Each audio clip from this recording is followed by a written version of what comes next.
လူသားတွေကလွန်ခဲ့တဲ့နှစ်ဘီလီယံပေါင်းများစွာကလေးကလာပေါ်သွားဖို့ဆိုပြီးတော့အိမ်မက်တွေမှတ်ခဲ့ကြတယ်တော့ဒီလိုနဲ့ပဲ1969ခုနှစ်မှာတော့ဒီအိမ်မက်ကိုလူသားတွေနဲ့လက်တွေ့ခေါင်းထဲပေါ်နိုင်ခဲ့ကြတယ်ဒီမဖြစ်နိုင်တဲ့အိမ်မက်တစ်ခုကိုလူသားတွေကဘယ်လိုတော့မှလက်တွေ့ခေါင်းထဲပေါ်နိုင်ခဲ့ကြရလဲ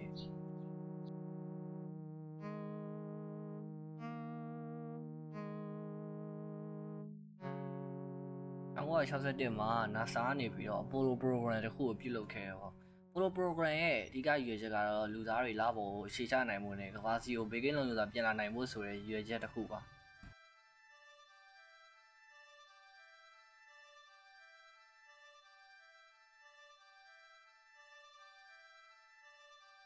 နားနဲ့ကဘာကြားပြင်းပြအကွာအဝေးကမိုင်ပေါင်း2,38000ကွာဝေးပြီးတော့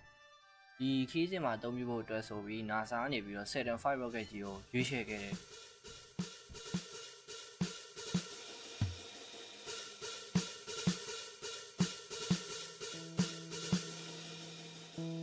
Saturn V ဒုံးမြင်ကြီးကမြင့်ပေအားဖြင့်117မီတာအမြင့်ရှိပြီးတော့၄ချိန်အနေနဲ့ဆိုရင်လောင်စာအပြည့်ဖြည့်ထားတဲ့အချိန်မှာကီလိုဂရမ်ပေါင်း 2.8 မီလီယံ၄ချိန်တောင်ရှိတာပေါ့။ကြမ်းမြင့်ပြောမယ်ဆိုလို့ရှိရင်36ထက်တိုက်ကြီးရဲ့အမြင့်နဲ့အတူတူပါပဲ။ဒါကတော့လူတယောက်အရွယ်စားပါ။ Saturn V rocket ကြီးမှာအဆင့်30ပါရှိပြီးတော့တစ်ဆင့်ချင်းစီမှာလည်းမတူညီတဲ့စွမ်းဆောင်ရည်ရှိကြတယ်။ပထမအဆင့်ကိုတော့ S1C လို့အမည်ပေးထားပြီးတော့ F1 engine 9လုံးတပ်ဆင်ထားပါတယ်။ဒုတိယအဆင့် S2 stage မှာတော့ J2 engine 9လုံးပါရှိပြီးဓမ္မစရိတ်လောင်စာကုန်သွားတဲ့အချိန်မှာအသုံးပြုမှာပါ။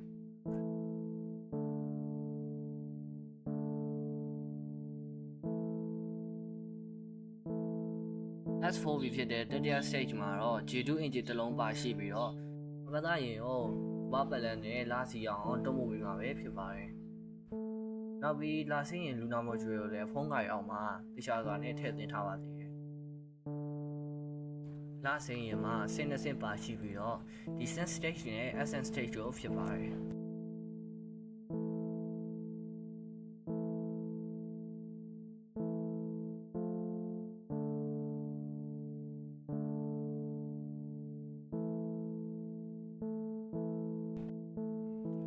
ထိပ်ဆုံးမှာတော့ Escape Tower, Command Module နဲ့ Service Module တို့ရှိကြပါတယ်။ Service Module ကတော့အာကာသယာဉ်မှုတွေလိုအပ်တဲ့ Oxygen, Power Promotion နဲ့စတဲ့အလွန်ရေးပါတဲ့လုပ်ဆောင်ချက်တွေပါရှိပါတယ်။ Service Module နဲ့တစ်ဆက်တည်းမှာတော့ Command Module ရှိပြီး Command Module ရဆိုရင်တော့ဖြင့်အာကာသယာဉ်မှုတွေအများဆုံးနေထိုင်မယ့်နေရာလေးဖြစ်တယ်လို့ထိန်းချုပ်ခိုင်းတစ်ခုလည်းဖြစ်ပါတယ်။ Escape Tower ကတော့မတော်တဆတစ်စုံတစ်ခုဖြစ်တဲ့အခါမှာအာကာသယာဉ်မှုတွေကို Saturn V ရဲ့ဝေးရစီကိုခေါ်ဆောင်ပေးသွားမှာပါ။ဒီမိုချိန်ကြလာတဲ့အခါမှာ F1 engine တွေကိုဖွင့်လိုက်ပါတော့တယ်။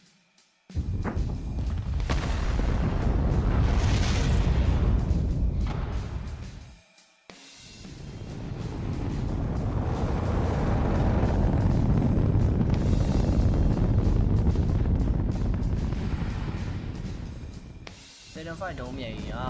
တနာရီမိုင်6000နဲ့မြင့်ပေ32မိုင်ထိပို့တက်သွားပါမယ်။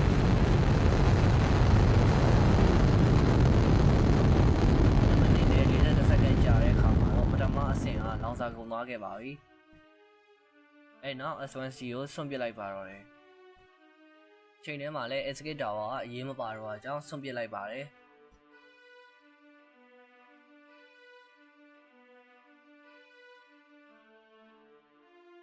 ဒုတိယ stage ရဲ့ J2 engine တွေကိုလည်းဖွင့်လိုက်ပါတော့တယ်။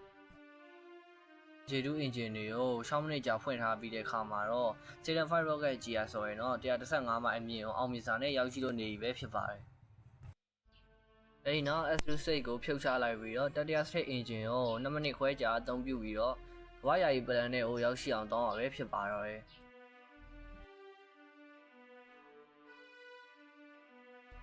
ကမ္ဘာ့ယာယီပတ်လည်နဲ့မှာတနာရီနဲ့33မိနစ်ကြာအောင်နေပြီးစစ်စင်အားလုံးဆင်ပြေကြောင်းစစ်ဆေးပြီးသွားတဲ့အခါမှာတော့ Translunar Injection လုပ်ဖို့အတွက်တတိယ stage ရဲ့ J2 engine ကိုနောက်ဆုံးအနေနဲ့အသုံးပြုခဲ့ပါတယ်။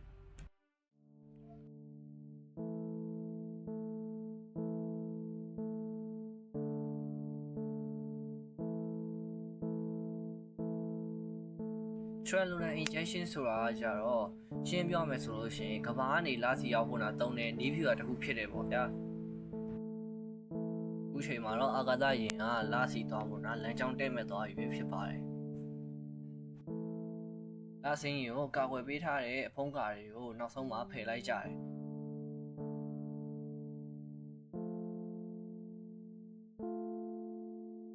အဲ့ဒီနောက် CSM က180ဒီဂရီနောက်ပြန်လှည့်လိုက်ပြီးတော့လာစင်းရင်နဲ့အတွဲဆက်လိုက်ပါတယ်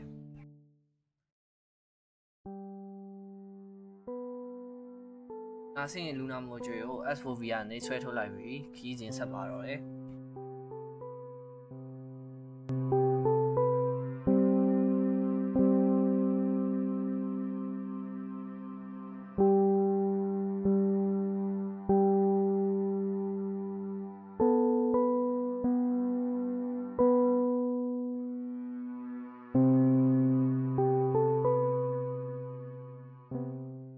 ဘာနဲ့လာကြအာကာသကိုဖျက်ရတာဖြစ်လို့ရန်လည်းအေးတယ်လို့အရန်လည်းပူပါတယ်ရန်ကိုတဲ့အပူလွန်တာနဲ့အေးလွန်တာမျိုးမဖြစ်ရလေအောင်ဆိုပြီးတော့သူတို့ကရင်ကိုဖြည်းဖြည်းချင်းလေးလှည့်ပြီးတော့သွားခဲ့ပါတယ်ဒီနီးဗျူကအသားလုံးလေးကိုမီးပုံပေါ်တင်ပြီးလှည့်တာနဲ့တူတော့ဘာဘီကျူရိုဆိုပြီးတော့နာမည်ပြောင်းပေးထားကြပါသေးတယ်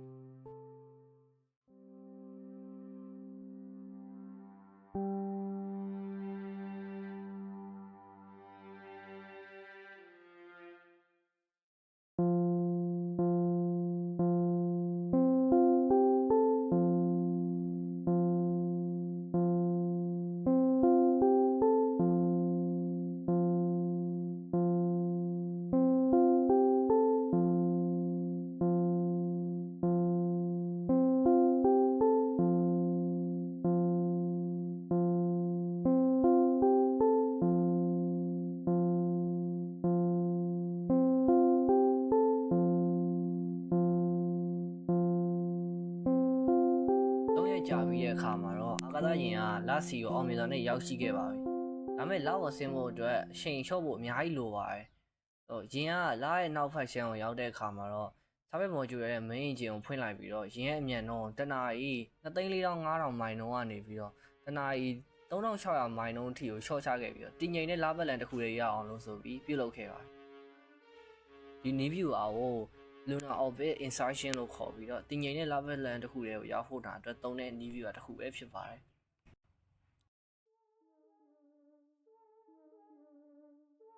နောက်ဆုံးမှာတော့လာပေါ်ဆင်းဖို့တာအတွက်အချိန်ကြာလာပါပြီအာကာသယာဉ်မှူး3ယောက်ထဲက2ယောက်ကလာဆင်းရင်တွေကိုဝင်ရောက်ခဲ့ကြတယ်လာဆင်းရင်ရဲ့တောက်တွေကိုလည်းဆန့်ထုတ်လိုက်ပါတော့တယ်အာကာသယာဉ်မှူးတစ်ယောက်ကတော့ CSN နဲ့အတူလာပတ်လန်ထဲမှာနေခဲ့မှာပဲဖြစ်ပါတယ်ကျင်းဖြစ်တဲ့အချိန်မှာတော့ CSM နဲ့လာစင်းရင်တို့ကအတွဲဖြုတ်လိုက်ပါတော့တယ်လာစင်းရင်ကလာပေါ်ဆင်းဖို့အတွက်ဆိုလို့ရှိရင်အမြန်ဆုံးရှော့ချဖို့လိုပါတယ်လာစင်းရင်က descent engine ကိုဖွင့်လိုက်ပါတယ်ဒါတော့ PDI Power Descent Initiation လို့ခေါ်ပါတယ်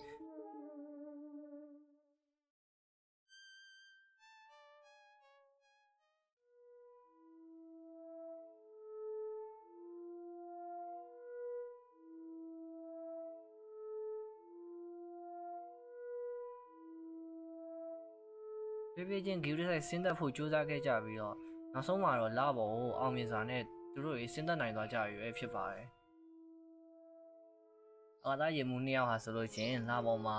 နားနမူနာကြောက်ခဲတွေမြေကြီးကိုကောက်ယူကြတယ်။တိမ်မှန်ဆန်းသက်ချက်တွေလည်းလုပ်ခဲ့ကြတယ်။ Hippity hoppity hippity hoppity hippity hopping over hill and dale. Da da da da da da da da da da da da da. Hippity hopping along. ဟိုလို level mission မှာတော့အာကာသယာဉ်မှူး2ယောက်ကလာပေါ်မှာ22နာရီနဲ့36မိနစ်ကြာနေခဲ့ကြတယ်။ System တွေအားလုံးကိုပြင်ဆင်ပြီးတဲ့အခါမှာတော့ access rate က descent rate ကိုခြံထားခဲ့ပြီးတော့လာပတ်လန်တွေကိုပြန်သွားပါတယ်။လာပတ်လန်ထဲမှာတော့အာကာသယာဉ်မှူး1ယောက်က CSL နဲ့အတူသူငယ်ချင်း2ယောက်နဲ့လာစင်းရီကိုစောင့်နေခဲ့တာပါ။ပြေးပြေးနဲ့လာစင်းရီက CSNC ကိုရှင်းခဲ့လာပြီးတော့အာကာသယာဉ်မှူးတွေရဲ့ guild site ထိန်းချုပ်မှုအောက်မှာအောင်မြင်စွာနဲ့ပဲအတွဲဆက်နိုင်ခဲ့ကြပါတယ်။ ဒါဆင်းရင်တွေကနေအာကာသယာဉ်မှူး2ယောက်ရဲ့နမူနာတွေကို CSN တွေကိုရွှေ့ပြောင်းလိုက်တယ်အဲ့လိုရွှေ့ပြောင်းပြီးတဲ့အခါမှာတော့လာဆင်းရင်နဲ့ CSN ကတွဲဖြုတ်လိုက်ပြီးတော့ဝါစီပြန်ဖို့အတွက်အစင်းနစ်ပြင်มาတော့တယ်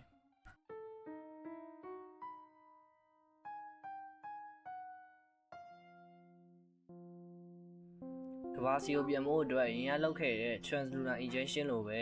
TEI ကိုပြုလုပ်ကြရမှာပါ Line of Action မှာ CSN က engine တွေကို2မိနစ်နဲ့3မိနစ်ခန့်ကြာအသုံးပြုပြီးတော့ TEI ကိုပြုလုပ်ခဲ့ပါတယ်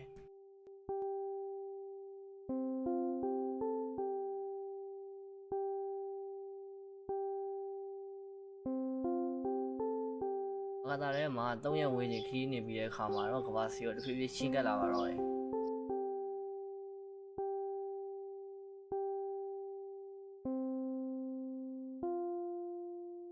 ကမ္ဘာလေလူနဲ့ချင်းကပ်လာတဲ့အချိန်မှာ CM က SN ကိုအတွဲဖြုတ်လိုက်ပြီးတော့လေလူထဲဝင်ဖို့အတွက်အသင့်ပြင်လိုက်ပါတယ်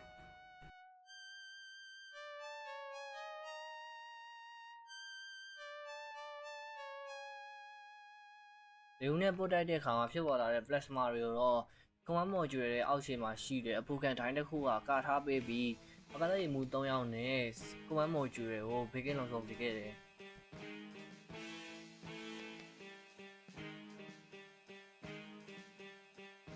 အမြင့်3ကီလိုမီတာကိုရောက်တဲ့အခါမှာတော့ command module ရဲ့အမြင့်နှုန်းကိုရှော့ချဖို့ဒီထီး3ခုကိုဖွင့်လိုက်ပါတယ်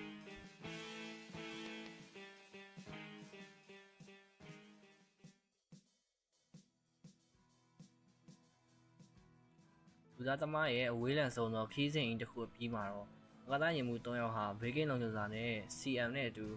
ပစိဖိတ်သမုဒ္ဒရာတွေကိုဆင်းသက်ခဲ့ကြပါတယ်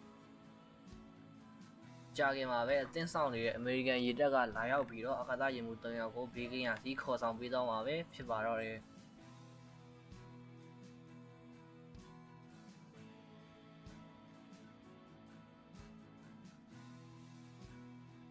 လွန်ခဲ့တဲ့1969ခုနှစ်ရဲ့ပထမအဦးဆုံးလပေါင်းဆင်းသက်မှုအပြီးမှာတော့နှစ်ပေါင်းဘီလီယံကျော်ကြာမှတ်ခဲ့ရတဲ့လူသားတွေရဲ့အိမ်မက်ကြီးတစ်ခုဟာလက်တွေ့ဖြစ်လာခဲ့တယ်ပေါ့ဗျာ။